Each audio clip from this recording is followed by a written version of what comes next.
All right, we're back with Rocksmith. I keep wanting to say new edition. It's 2014, yeah? Rocksmith 2014. I like new edition though. It seems to roll off the tongue because you guys have pretty much redone, well, at least the menu system, make everything a lot more obvious, a lot more right at the top, so people can glean off what they need when they need. Yeah, so we've written all new 2014 edition right there on the box because it really is all new. When we finished Rocksmith over 2 years ago, we knew it wasn't perfect. And when you come to market with a new IP, as you know, if you look at the first Assassins or the first, you know, pick your poison, you'll always be in a situation where we couldn't do everything we wanted to. Maybe we made a decision along the way, or there was a technical limitation that stopped us being able to deliver exactly what we dreamt of as well. And then on top of that, we read all the feedback. We follow Facebook, we follow Twitter, we follow all the reviews and the previews, and we talk to a lot of people and our own experiences. So we're able to look at it and go, loading sucked. So we'll cut that.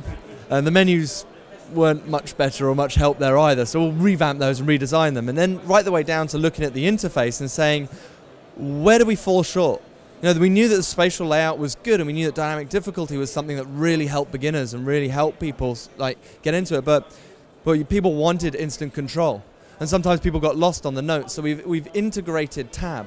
We've taken the numbering in tab and put it right there on the interface. So you would have seen, I don't know if you have a video available in this conversation, but you'll see as the notes come down, they actually have numbers with them. So you still see that a 2 is over on the left and a 9 is up on the right. You see the distance between them, so you understand the space. But you're now able to identify the number instantly and be able to match that straight away. So that's what I find with the first one, where almost I was always playing like one over or one ahead, you know, and it was just initially you had to go through that entire section before you go, oh no, wait, now I've got it, yeah. So the crazy thing is for us, like I didn't, and again being brutally honest, I didn't realize that was an issue until I started playing more and more DLC. And I started to start at higher levels and start to push things. So instead of playing pure dynamic difficulty and building one note at a time, I was skipping ahead. And then I'll be like, whoa, what was that? And then go, oh, okay, that's not as clear as it could be. So for Rocksmith 2014, we think it is as clear as it possibly can be. Okay. Well, can you sort of talk us through what is there a career mode in this? I mean, with the original, it was very much learn a song, learn a technique, play 2-3 songs, maybe do an encore, repeat, and you do through different genres. How's the system working for 2014? Okay, so in Rocksmith 1, we were a little heavy-handed. We looked at a lot of different learning methods, and the key thing we found is that if you go and play lots of different songs and you try and just do them a little bit and then move on to another one and do that a little bit and then do another one and do that a little bit, you're going to get a lot better overall as a guitarist a lot more quickly.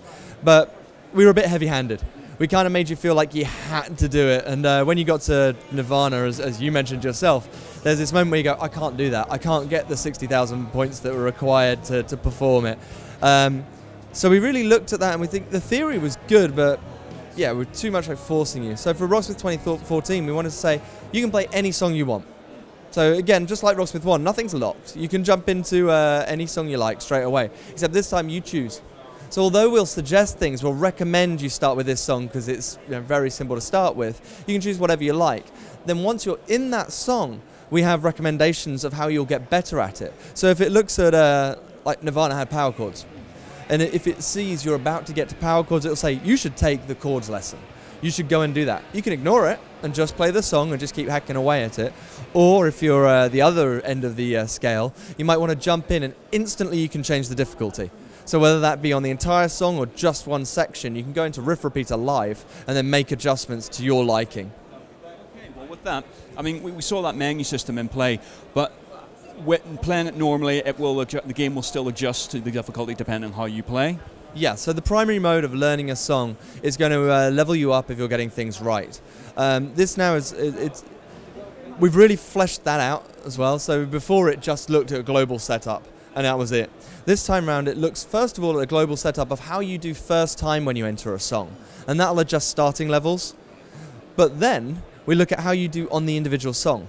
So just like the recommendations themselves, you might be rubbish at the solo, and so it won't level up as quickly. It'll slow down, it'll temper it. Of course, you can always override it. You can always set it to what you like, whether that be turning it up or turning it down. So dynamic difficulty is a lot more flexible, a lot more intelligent. Then on top of that, we have a mode called Score Attack, which is fixed difficulty. This is the classic arcade mode. We didn't actually show you that, sorry. Well, tell us about it now. So here you choose easy, medium, hard, or master, but you have to unlock master because that's hidden notes. That's everything of the song that was played on the record, except you don't see the notation. You then have scoring. It seems bloody obvious, doesn't it, really? You also have a fail. So if you fail 3 phrases, you're out. So you have everything you need to learn the song in Learn a Song, and then you flip it to compete. And you'll be there on leaderboards, and then as you're on the leaderboards, it's going to start challenging you to say, beat this score, beat your friend's score. And so you start this kind of asynchronous multiplayer, which is cool.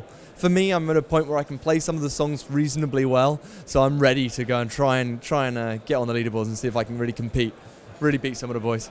Now, you demoed the sort of the session mode on it, where it's more like sort of freestyling, and the band, the virtual band reacts to how you're singing, how you're wailing, basically. Can you record those tracks at all? I mean, could you just basically lay down something just as a doodle and then go, right, I'll save that because I quite like that? So there are some incredible packages like Audacity or GarageBand or pick your poison. The best thing if you want to do is record it is take the outputs, plug them straight into what you really want to record in, where you really want to manipulate it, do that. We've added features like being able to turn off the tempo slip, so therefore it'll be very rigid, which is obviously very useful if you want to record it. We don't provide recording in the software because you might not have a hard drive, or it might be full, and how do you get it off there? Because then you're going to say, well, now I want to edit it on my 360. Okay, is an editing thing we build going to be better than GarageBand? Really? That's true enough. And GarageBand is $5. So, like, go and get it. Sorry for promoting Apple stuff, but it's good. Well, where are you guys now? I mean, with 2014, you've taken so much feedback. Are you still, at this moment, taking feedback more from 2014 and adjusting still all the way up to the point of release? For balancing.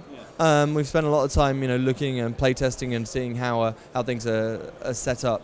So 2014, at the beginning, when you first boot it up, it asks you what kind of guitarist you are, and it says, have you played Rocksmith before? And then it'll set things up slightly differently depending on your answers.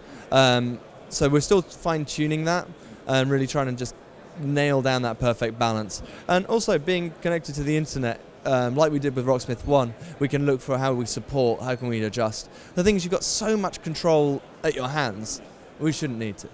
It should be there and ready, and you can set it how you like.